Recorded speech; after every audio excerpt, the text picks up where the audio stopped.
கண்களை மூடி பக்தியோடு நாம் ஜெபிப்போமாக. என்றும் வாழும் எல்லாம் வல்ல இறைவா,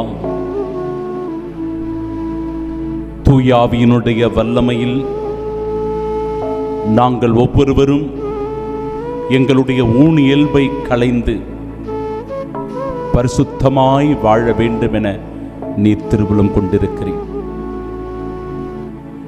மனிதர்களாகிய நாங்கள் எங்களுடைய பலவீனத்தில் விழுந்து விடுகிற போது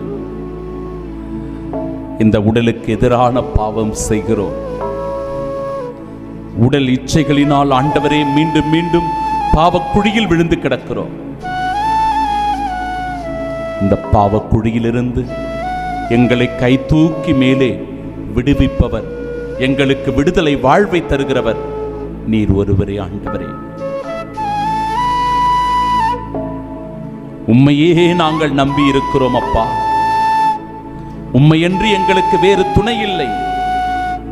எங்கள் குடும்பத்திலும் கூட எங்கள் கணவனோ, எங்கள் சகோதரனோ, எங்கள் தந்தையோ, எங்கள் சகோதரியோ, எங்களுடைய மகளோ, யாரோ ஒருவர் இப்பேற்பட்ட தீய பழக்க வழக்கங்களுக்கு, ஊனியல்பின் இச்சைகளுக்கு அடிமையாகி போயிருந்தால் இந்த நேரத்திலே, இந்த திருப்பலியின் வேளையிலே அவர்களை இந்த பலிப்பீடத்தின் முன்பாக நாங்கள் கொண்டு வருகிறோம்.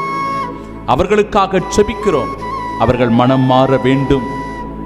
அந்த கெட்ட பழக்க வழக்கத்திலிருந்து விடுதலை பெற வேண்டும். ஆண்டவர் நீர் அவர்களை தொட்டு சுகப்படுத்த வேண்டும்.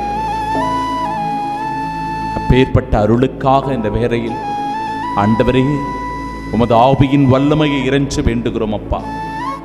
மாதேவத்தாயே, ஆரோக்கிய மாதாவே, அண்டி வருகிற பக்தர்களுக்கெல்லாம் அருள் பொழிபவளே, எங்கள் குடும்பத்தில் கூட இப்பேற்பட்ட பாதிப்பினால் அவதியுற்று கொண்டிருக்கிற பிள்ளைகளின் மீது நீர் இரக்கம் காட்டி நம்முடைய அரவணைப்பினால் எங்களுக்காக பரிந்து பேசி எல்லா விதமான குற்றங்களிலிருந்து, பலவீனங்களிலிருந்து, பாவச் செயல்களிலிருந்து, இச்சை காரியங்களிலிருந்து எங்களை விடுவிக்கும்படியாக, விடுதலை செய்து தரும்படியாக உமது அருள் உதவியை வேண்டி மன்றாடி ஜெபிக்கிறோம்.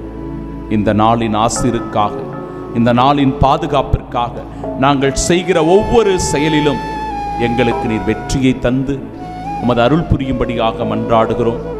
பயணங்கள் பாதுகாப்பான பயணமாக அமைய உம்மை இறைஞ்சுகிறோம். இந்த ஜெபங்களை உம் திருமுன்னிலையில் ஒப்பு கொடுத்து இந்த நாளின் ஆசீருக்காக தாழ்ந்து பணிந்து வேண்டி மன்றாடி ஜெபிக்கின்றோம். ஆமென்.